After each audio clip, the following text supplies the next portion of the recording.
કરીએ। રથયાત્રા પહેલા ગુજરાત એટીએસની ટીમે મોટી કાર્યવાહી કરી છે। આતંકી સંગઠન જૈશ એ મોહમ્મદ સાથે જોડાયેલા 8 આતંકીઓની ધરપકડ કરવામાં આવી છે। આતંકીઓ અલગ અલગ વિસ્તારમાં આતંકી નેટવર્ક બનાવવાના પ્રયાસો કરી રહ્યા હતા।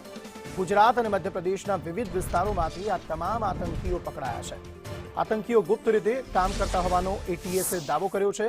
બનાસકાંઠા, પાટણ, નવસારી તેમજ મધ્યપ્રદેશના દેવાસમાંથી આ 8 આતંકીઓ પકડાયા છે।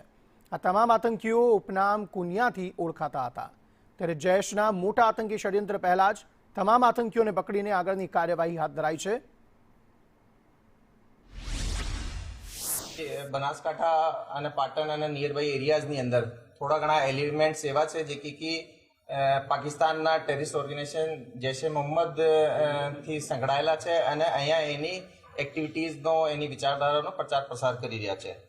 પરમ દિવસે રાત્રે એ ડિટેલ ઉપર પહોંચ્યા કે લગભગ એ 8 જુદા જુદા માણસો છે જે મૂળ ભાગડ અને આજુબાજુના ગામોના છે અને એ હાલમાં અલગ અલગ જગ્યા ઉપર રહી રહ્યા છે અને એ જૈશ એ મોહમ્મદથી સંકળાયેલા છે। એ અહેમદ અને ઇબ્રાહિમ એ બંનેનો લોકેશન મહેસાણા, બનાસકાંઠા, અમદાવાદના હાઈવે ઉપર આવતી હતી। તો એક ટીમ સરકારી પંચો સાથે આ બંનેને ડિટેન કર્યા। એની પાસેથી એક કારમાં મૂવમેન્ટ કરતા હતા, એની પાસેથી ચેકિંગ કરવામાં આવેલો તો એની પાસે મોબાઈલ ફોન્સમાં ઘણું બધું એવી એવિડન્સ અમને મળી આવેલો જેનાથી સાફ સાફ ખબર પડતી હતી કે આ લોકોએ જૈશ એ મોહમ્મદથી સંકળાયેલા છે, પાકિસ્તાની હેન્ડલર્સના ઇન્સ્ટ્રક્શન્સ લેવી રહ્યા છે।